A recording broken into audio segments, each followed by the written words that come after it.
Bonjour à toutes et à tous, on va commencer cette revue de presse comme d'habitude avec les quotidiens français. Et en toute logique, on va s'attarder un peu sur la première page de l'équipe ce matin. Le journal met en avant le Racing Club de Lens qui affronte le Stade Rennais ce soir. Les 100 et or font un bon début de saison, ils sont deuxième de Ligue 1. Les Lensois peuvent décrocher un billet pour une compétition européenne en fin de saison pour le média. Du côté des rivaux, le LOSC a su se relancer après la gifle reçue à domicile par le PSG 7-1. Cette fois, les Dogs ont battu l'AC Ajaccio 3-1 en ouverture de la 4ème journée de Ligue 1. Dans les pages intérieures, on voit Yazice célébrer son superbe but, une reprise de volée du gauche depuis l'extérieur de la surface qui a lancé la rencontre à la 17ème minute. Ce qui fait aussi les gros titres dans l'Hexagone, c'est le futur transfert de Lucas Paqueta. Comme on peut le lire dans les colonnes du Progrès, le Brésilien va rejoindre les Anglais de West Ham. Le milieu au Riverdale va signer un contrat de 5 ans et l'Olympique Lyonnais va toucher 60 millions d'euros d'après le journal rhodanien. Ce transfert fait aussi les gros titres en Angleterre, notamment dans le Daily Mirror et le Daily Telegraph. Pour eux, les Hammers réalisent un des gros coups de l'été en dépassant Newcastle dans le dossier. Paqueta devrait arriver aujourd'hui à Londres pour signer son contrat et passer sa visite médicale.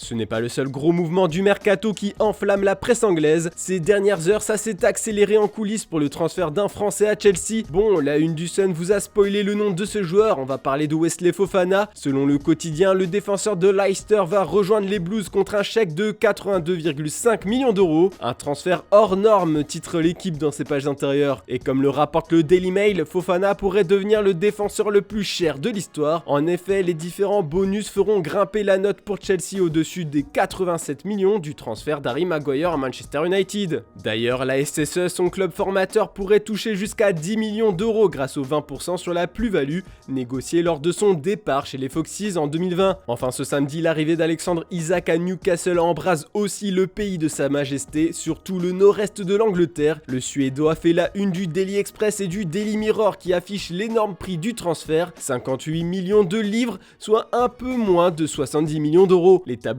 sont sûrs qu'avec l'ex-attaquant de la Real Sociedad, les Toons vont enfin remporter des trophées. Et on n'a pas fini de feuilleter la presse anglaise, le futur d'Harry Maguire est en danger, car à en croire The Manchester Evening News, il ne jouera pas avec Manchester United même s'il est capitaine. On en apprend un peu plus une fois qu'on ouvre le Daily Mirror. Lors du dernier match, l'anglais était sur la touche, il devrait de nouveau l'être aujourd'hui pour affronter Southampton. En conférence de presse, Eric Ten Hag a expliqué que son statut de capitaine ne suffira pas à lui faire regagner sa place. Lorsque vous êtes capitaine, cela ne veut pas dire que vous jouez toujours. Pas quand nous avons aussi Raphaël Varane dans l'équipe, a lancé le coach. Clairement, pour le Daily Star, le défenseur français fait de l'ombre à Maguire, c'est son nuage. Des proches du joueur ont assuré au journaliste anglais qu'il est prêt à tout faire pour récupérer sa place de titulaire indiscutable. Pour être bien complet sur l'actu des Red Devils, l'Ajax a de nouveau refusé une offre du club mancunien pour Anthony, ce qui agace le joueur. Le Brésilien met la pression à ses dirigeants pour qu'il accepte de le laisser partir. Direction l'Espagne maintenant, en Catalogne, tout le monde est rassuré, Jules Koundé va enfin pouvoir jouer en Liga avec le FC Barcelone. Enfin, titre Mundo Deportivo. Le départ de Samuel Umtiti à Lecce et l'inscription de Pablo Torre avec l'équipe B ont permis d'enregistrer l'ancien Sévillan. Koundé ok, écrit Sport sur sa première page. Une bonne nouvelle pour lui qui était le dernier joueur à n'avoir pas pu disputer la moindre minute de championnat. Mais le mercato n'est pas fini au Barça, surtout en ce qui concerne les départs. Ces dernières heures, Liverpool se serait intéressé à la situation de Frenkie de Jong. Mais bon, cette rumeur a vite été balayée par les journaux espagnols. La direction catalane préfère désormais le garder, surtout depuis que le transfert de Bernardo Silva au Camp Nou semble avorter. Puis Aubameyang est plus proche que jamais de Chelsea. Le club anglais a fait une offre unique de 15 millions plus Marcos Alonso et le Barça demande 20 millions plus des variables sans inclure les liens internationaux dans le deal. Il est probable que les deux clubs finissent par s'entendre d'ici la fin du week-end pour les journalistes de Sport.